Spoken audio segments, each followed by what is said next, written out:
ਪਿਛਲੇ ਕਈਆਂ ਦਿਨਾਂ ਦਾ ਅਸੀਂ ਵੇਖ ਰਹੇ ਸਾਂ ਕਿ ਮੌਲਾਨਾ ਫਜ਼ਲ ਰਹਿਮਾਨ ਦੀ ਜਿਹੜੀ ਪਾਰਟੀ ਤੇ ਮੌਲਾਨਾ ਫਜ਼ਲ ਰਹਿਮਾਨ ਨੇ ਇਹਨਾਂ ਵਾਸਤੇ ਤਹਿਰੀਕ ਇਨਸਾਫ ਦੇ ਦਿਲ ਦੇ ਵਿੱਚ ਇੱਕ ਨਰਮ ਗੋਸ਼ਾ ਪੈਦਾ ਹੋਇਆ। ਮੁਲਾਕਾਤਾਂ ਵੀ ਹੋਈਆਂ। ਅਸਦ ਕੈਸਰ ਸਾਹਿਬ ਜਿਹੜੇ ਨੇ ਖੁਦ ਵੀ ਮਿਲੇ, ਆਪਣੇ ਵਫਦ ਦੇ ਨਾਲ ਵੀ ਮਿਲੇ ਔਰ ਦੱਸਿਆ ਜਾ ਰਿਹਾ ਕਿ ਇਹ ਮੁਲਾਕਾਤਾਂ ਅੱਗੇ ਵੀ ਜਾਰੀ ਰਹਿਣਗੀਆਂ ਔਰ ਅੱਗੇ ਤੋਂ ਇਹ ਹਕੂਮਤ ਮੁਖਾਲਫ ਹੈ ਕਿ ਤਹਿਰੀਕ ਬਣਨ ਦੇ ਜਿਹੜੇ ਇਮਕਾਨਾਤ ਤੇ ਉਹਦੇ ਉੱਤੇ ਲੋਕ ਬੜੇ ਪੋਜ਼ੀਟਿਵਲੀ ਗੱਲ ਕਰ ਰਹੇ ਸਨ। ਤੇ ਇਹਦੇ ਨਾਲ ਮੈਨੂੰ ਯਾਦ ਇਸ ਵਾਸਤੇ ਆਇਆ ਕਿ ਕੁਝ ਅਰਸਾ ਪਹਿਲੇ ਜਿਹੜੇ ਜਮਾਤ ਇਸਲਾਮੀ ਦੇ ਨਵੇਂ ਅਮੀਰ ਨੇ ਹਾਫਿਜ਼ ਨਈਮੁਰ ਰਹਿਮਾਨ, ਉਹਨਾਂ ਨੇ ਸੀਨੀਅਰ ਜਰਨਲਿਸਟਾਂ ਐਡੀਟਰਸ ਨੂੰ ਬੁਲਾਇਆ ਤੇ ਮੈਂ ਵੀ ਉਸ ਮਹਿਫਿਲ ਦੇ ਵਿੱਚ ਸ਼ਰੀਕ ਸਾਂ, ਮੌਜੂਦ ਸਾਂ। ਤੇ ਉਹਨਾਂ ਕੋਲ ਸਾਡੇ ਕੋਈ ਦੋਸਤਾਂ ਨੇ ਜਦੋਂ ਇਹ ਸਵਾਲ ਕੀਤਾ ਕਿ ਹਾਫਿਜ਼ ਸਾਹਿਬ ਤੁਸੀਂ ਤਹਿਰੀਕ ਇਨਸਾਫ ਦੇ ਨਾਲ ਮਿਲ ਕੇ ਕੋਈ ਮੂਵਮੈਂਟ ਚਲਾ ਸਕਦੇ ਜੇ? ਉਹਨਾਂ ਨੇ ਕਿਹਾ ਨਹੀਂ। ਉਹਨੇ ਕਿਹਾ ਅਸੀਂ ਵੈਸੇ ਅਸੂਲੀ ਤੌਰ ਤੇ ਤਹਿਰੀਕ ਇਨਸਾਫ ਦੇ ਨਾਲ ਹਾਂ, ਲੇਕਿਨ ਅਸੀਂ ਜੋ ਵੀ ਮੂਵਮੈਂਟ ਚਲਾਵਾਂਗੇ ਉਹ ਆਪਣੀ ਚਲਾਵਾਂਗੇ। ਤੇ ਉਹਨਾਂ ਨੂੰ ਪੁੱਛਿਆ ਗਿਆ ਕਿ ਇਸ ਦਾ ਮਤਲਬ ਤਾਂ ਇਹ ਨਾ ਹੋਵੇਗਾ ਕਿ ਤੁਸੀਂ ਅਪੋਜੀਸ਼ਨ ਨੂੰ ਤਕਸੀਮ ਰੱਖਣ ਦੇ ਹਾਮੀ ਜੇ ਔਰ ਜਿਹੜੀ ਫੋਰਸਿਸ ਦੇ ਨਾਲ ਯਾਨੀ ਜਿਹੜੀ ਸਿਆਸੀ ਕੂਵਤਾਂ ਦੇ ਨਾਲ ਤੁਹਾਡਾ ਮੁਕਾਬਲਾ ਵੇ ਉਹ ਤਾਂ ਬਹੁਤ ਮੁਨਜ਼ਮ ਨੇ, ਤਾਕਤ 'ਚ ਨੇ, ਉਹਨਾਂ ਕੋਲ ਵਸਾਇਲ ਵੀ ਨੇ ਤੇ ਉਹਨਾਂ ਦੇ ਨਾਲ ਤੁਸੀਂ ਜੇ ਵੰਡ ਕੇ ਤਕਸੀਮ ਹੋ ਕੇ ਮੁਕਾਬਲਾ ਕਰੋਗੇ ਤੇ ਇਹਦਾ ਮਤਲਬ ਹੈ ਕਿ ਕੋਈ ਨਤੀਜਾ ਤਾਂ ਨਾ ਨਿਕਲਿਆ ਨਾ ਆਪੋਜੀਸ਼ਨ ਦੀ ਤਹਿਰੀਕ ਦਾ।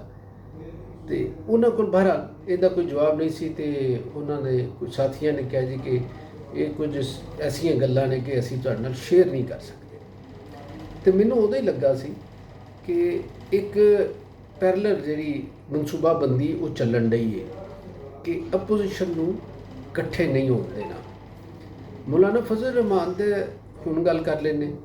ਮੌਲਾਨਾ ਫਜ਼ਲ ਰਹਿਮਾਨ ਸਮਝ ਗਏ ਨੇ ਕਿ KPK ਦੇ ਵਿੱਚ ਸਿਆਸਤ ਜਿਹੜੀ ਉਹਦਾ ਮੂਡ ਕੀ ਹੈ, ਲੋਕਾਂ ਦਾ ਮੂਡ ਕੀ ਹੈ ਔਰ ਕੀ ਕਰਨਾ ਚਾਹੁੰਦੇ ਨੇ। ਲੇਕਿਨ ਮੌਲਾਨਾ ਇੱਕ ਤਵੀਲ ਅਰਸਾ ਤੱਕ ਪੀਪਲਜ਼ ਪਾਰਟੀ ਔਰ ਮੁਸਲਿਮ ਲੀਗ ਨੂਨ ਦੇ ਇਤਿਹਾਦੀ ਰਹੇ ਨੇ ਔਰ ਇਹਨਾਂ ਦੋਵਾਂ ਜਮਾਤਾਂ ਦੀ ਜਿਹੜੀ ਸਿਆਸਤ ਤੇ ਇਤਿਹਾਦੀ ਕਿਵੇਂ ਰੱਖਣਾ ਇਹ ਕਿਸੇ ਕੋਲੋਂ ਲੁਕੀ ਛਪੀ ਤਾਂ ਗੱਲ ਨਹੀਂ ਹੈਗੀ। ਜਿਵੇਂ ਹੁਣ ਚੱਲਣ ਡਿਆ ਮੇਜਰ ਜਿਹੜੀ ਹੈਗੀ ਪਾਵਰ ਸ਼ੇਅਰਿੰਗ ਉਹ ਤਹਿਰੀਕੇ ਇਨਸਾਫ ਦੇ ਜਿਹੜਾ ਪੈਟਰਨ ਸੀ ਉਹਦੇ ਤੋਂ ਥੋੜ੍ਹੀ ਜਿਹੀ ਮੁਖਤਲਿਫ ਹੈਗੀ। ਪੀਪਲਜ਼ ਪਾਰਟੀ ਨੇ ਆਈਨੀ ਅਹੁਦੇ ਜਿਹੜੇ ਮੁਲਕ ਦੇ ਨੇ ਵੱਡੇ ਉਹ ਲੈ ਲਏ ਨੇ, ਮੁਸਲਿਮ ਲੀਗ ਨੇ ਹਕੂਮਤ ਲਈ। ਦੋਵਾਂ ਨੇ ਕੋਈ ਲਿਸਟ ਬਣਾਈ ਹੋਵੇਗੀ, ਕੋਈ ਆਪਣੇ ਮਕਾਸਦ, ਕੋਈ ਅਹਿਦਾਫ ਤੈਅ ਕੀਤੇ ਹੋਣਗੇ ਕਿ ਮੁਸਤਕਬਲ ਦੇ ਵਿੱਚ ਅਸੀਂ ਇੰਝ ਚੱਲਣਾ ਹੈ ਤੇ ਸਾਨੂੰ ਇਹ ਜ਼ਰੂਰਤ ਹੈ, ਉਹਦੇ ਮੁਤਾਬਕ ਉਹਨਾਂ ਨੇ ਪਾਵਰ ਸ਼ੇਅਰਿੰਗ ਕਰ ਲਈ। ਮੌਲਾਨਾ ਫਜ਼ਲ ਰਹਿਮਾਨ ਜਿਹੜੇ ਕੁਝ ਅਰਸੇ ਤੋਂ ਗਵਰਨਮੈਂਟ ਨੂੰ ਕਹਿ ਰਹੇ ਸੀ ਕਿ ਅਸੀਂ ਮੂਵਮੈਂਟ ਚਲਾਵਾਂਗੇ ਔਰ ਉਹਨਾਂ ਨੇ ਤਹਿਰੀਕ ਇਨਸਾਫ ਦੇ ਲੋਕਾਂ ਦੇ ਨਾਲ ਮੁਲਾਕਾਤਾਂ ਕੀਤੀਆਂ। ਇਹਦੇ ਨਾਲ ਗਵਰਨਮੈਂਟ ਪਹਿਲੇ ਤਾਂ ਉਹਨਾਂ ਨੂੰ ਗੈਰ ਸੰਜੀਦਾ ਲੈਂਦੀ ਨਹੀਂ, ਲੇਕਿਨ ਜਦੋਂ ਗਵਰਨਮੈਂਟ ਨੇ ਸਮਝਿਆ ਕਿ ਇੱਕ ਮੂਵਮੈਂਟ ਬਣ ਸਕਦੀ ਹੈ ਤੇ ਫਿਰ ਉਹਨਾਂ ਨੇ ਮੌਲਾਨਾ ਫਜ਼ਲ ਰਹਿਮਾਨ ਸਾਹਿਬ ਦੇ ਨਾਲ ਰਾਬਤਾ ਕੀਤਾ ਔਰ ਮੁਲਾਕਾਤਾਂ ਵਜ਼ੀਰ ਆਜ਼ਮ ਦੀ ਵੀ ਹੋਈ ਮੁਲਾਕਾਤ, ਗਵਰਨਮੈਂਟ ਦੇ ਬਾਕੀ ਲੋਕ ਵੀ ਮਿਲੇ ਤੇ ਮੌਲਾਨਾ ਦੇ ਜਿਹੜਾ ਇੱਕ ਪੋਜੀਸ਼ਨ ਸੀ ਉਹ ਹਮੇਸ਼ਾ ਬੜੀ ਵਾਜ਼ਿਹ ਹੁੰਦੀ। ਉਹ ਇਖਤਲਾਫੀ ਵੀ ਹੋਵੇ ਤੇ ਉਹ ਬੜੀ ਇੱਕ ਐਸੀ ਪੋਜੀਸ਼ਨ ਲੌਜੀਕਲੀ ਲੈਂਦੇ ਨੇ ਕਿ ਦੂਸਰਾ ਕਨਵਿੰਸ ਹੁੰਦਾ ਹੈ ਤੇ ਉਹਨਾਂ ਨੇ ਇੱਕ ਕਨਵਿੰਸਿੰਗ ਸੂਰਤ ਹਾਲ ਦੇ ਵਿੱਚ ਆਪਣੀ ਇਹ ਪੋਜੀਸ਼ਨ ਲਈ ਕਿ ਜਨਾਬ ਅਸੀਂ ਮੂਵਮੈਂਟ ਚਲਾਵਾਂਗੇ ਲੇਕਿਨ ਆਪਣੀ ਸ਼ਰਤ ਦੇ ਉੱਤੇ ਔਰ ਆਪਣੇ ਦਮ ਤੇ। ਔਰ ਇਹ ਉਹਨਾਂ ਨੇ ਕਿਹਾ ਕਿ ਅਕਤੂਬਰ ਦੇ ਵਿੱਚ ਅਸੀਂ ਚਲਾਵਾਂਗੇ, ਉਸ ਤੋਂ ਪਹਿਲੇ ਨਹੀਂ। ਅੱਛਾ, ਇਹ ਇੱਕ ਤਾਂ ਉਹਨਾਂ ਨੇ ਟਾਈਮ ਦੇ ਦਿੱਤਾ ਕਿ ਗਵਰਨਮੈਂਟ ਉਹਨਾਂ ਨਾਲ ਅੰਗੇਜ ਰਹੇਗੀ, ਮੌਲਾਨਾ ਦੇ ਜਿਹੜੇ ਕੋਈ ਮਸਾਇਲ ਹੋਣਗੇ, ਕੋਈ ਮੁਤਾਲਬਾਤ ਹੋਣਗੇ, ਗਵਰਨਮੈਂਟ ਉਹਦੇ ਉੱਤੇ ਗੌਰ ਕਰੇਗੀ ਜਾਂ ਕੁਝ ਮੰਨੇਗੀ ਤੇ ਫਿਰ ਉਹ ਪਿੱਛੇ ਹਟ ਜਾਏਗੀ ਗੱਲ।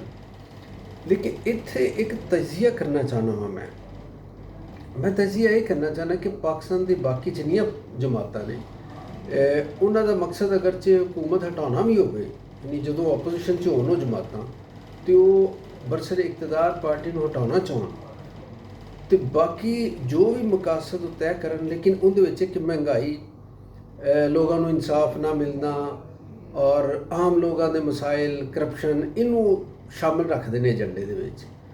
ਮੌਲਾਨਾ ਨੇ ਕਦੀ ਆਪਣੀ ਤਹਿਰੀਕ ਦੇ ਵਿੱਚ ਆਮ ਲੋਕਾਂ ਦੇ ਮਸਾਇਲ ਨੂੰ ਰੱਖਿਆ ਹੀ ਨਹੀਂ। ਜਮਾਤ ਇਸਲਾਮੀ ਇਸ ਮਹੀਨੇ ਦੇ ਵਿੱਚ ਚਲਾਉਣਾ ਚਾਹ ਰਹੀ ਹੈ। ਇੱਕ ਮੂਵਮੈਂਟ ਜੁਲਾਈ ਦੇ ਵਿੱਚ ਹੀ ਧਰਨਾ ਦੇਣਾ ਚਾਹ ਰਹੇ ਨੇ।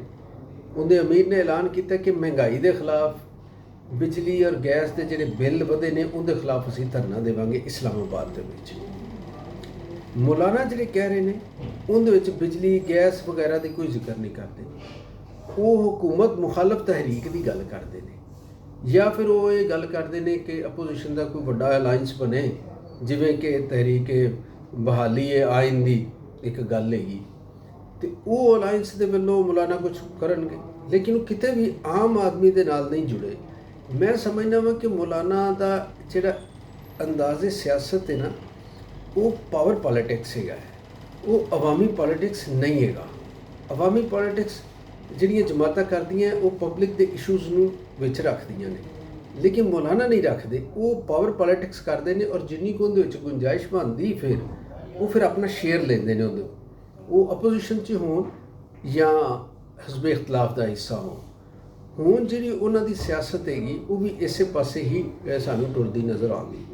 ਤੇ ਇਹ ਤਿੰਨੇ ਜਿਹੜੇ ਨੇ, ਤਹਿਰੀਕ ਇਨਸਾਫ, ਜਮਾਤ ਇਸਲਾਮੀ ਔਰ ਜਮੀਅਤ ਉਲਮਾ ਇਸਲਾਮ, ਇਹ ਬਜ਼ਾਹਿਰ ਇੱਕ ਦੂਸਰੇ ਨਾਲ ਇਤਫਾਕ ਕਰਦੇ ਨੇ, ਲੇਕਿਨ ਇੱਕ ਦੂਸਰੇ ਤੋਂ ਵੱਖ-ਵੱਖ ਖਲੋਤੇ ਨੇ।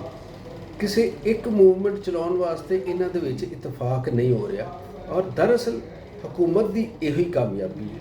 ਔਰ ਉਹਨੂੰ ਇਹੀ ਲੱਗਦਾ ਕਿ ਜਿੰਨੀ ਦੇਰ ਤੱਕ ਇਹ ਵੰਡੇ ਹੋਏ ਨੇ, ਉਨੀ ਦੇਰ ਤੱਕ ਗਵਰਨਮੈਂਟ ਨੂੰ ਸਕੂਨ ਨਾਲ ਆਪਣਾ ਜਿਹੜਾ ਕੰਮ ਹੈ ਉਹ ਕਰਨਾ ਹੋਵੇਗਾ, ਉਹਦੇ ਵਾਸਤੇ ਕੋਈ ਚੈਲੰਜ ਨਹੀਂ ਹੋਵੇਗਾ। ਤੇ ਇਹ ਸਾਰਾ ਬੰਦੋਬਸਤ ਦਾ ਜ਼ਾਹਿਰ ਹੈ ਕਿਤੇ ਨਾ ਕਿਤੇ ਹੋਇਆ ਵੇ। ਲੇਕਿਨ ਇੱਕ ਸਵਾਲ ਜਿਹੜਾ ਬੜਾ ਅਹਿਮ ਹੈ ਉਹ ਇਹ ਵੇ ਕਿ ਵਕਤ ਤੋਂ ਪਹਿਲੇ ਇਹ ਹਕੂਮਤ ਹਟਾਈ ਜਾ ਸਕਦੀ, ਯਾਨੀ ਕਿਸੇ ਵੀ ਸ਼ਕਲ ਦੇ ਵਿੱਚ। ਅਗਰਚੇ ਜਮਾਤ ਇਸਲਾਮੀ ਦੀ ਮੂਵਮੈਂਟ ਪਿਛਲੇ ਕੁਝ ਸਾਲਾਂ ਦੇ ਅਸੀਂ ਵੇਖਣ ਡਏ ਹਾਂ ਕਿ ਇੰਨੀ ਤਾਕਤਵਰ ਨਹੀਂ ਰਹੀ। ਉਹਦੇ ਧਰਨੇ, ਉਹਦਾ ਇhtਜਾਜ ਜਾਂ ਗਵਰਨਮੈਂਟ ਮੁਖਾਲਫ ਕਿਸੇ ਵੀ ਤਰ੍ਹਾਂ ਦੀ ਸਰਗਰਮੀ, ਤੇ ਫਿਰ ਵੀ ਇੱਕ ਜਮਾਤ ਹੈ, ਉਹਦਾ ਇੱਕ ਵੋਟ ਬੈਂਕ ਥੋੜ੍ਹਾ ਬਹੁਤ ਕਿਤੇ ਵੀ ਹੈਗਾ ਹੈ, ਉਹ ਰਾਏ ਅਮਾ 'ਤੇ ਤਾਸਰ ਅੰਦਾਜ਼ ਹੁੰਦੇ ਨੇ ਕਮ ਅਜ਼ ਕਮ। ਤੇ ਜਮਾਤ ਇਸਲਾਮੀ, ਜਮੀਅਤ ਉਲਮਾ ਇਸਲਾਮ ਔਰ ਤਹਿਰੀਕ ਇਨਸਾਫ, ਇਹ ਅਗਰ ਮਿਲ ਜਾਣ, ਮੂਵਮੈਂਟ ਚਲਾਉਣ, ਤੇ ਫਿਰ ਕੀ ਹੋਏਗਾ?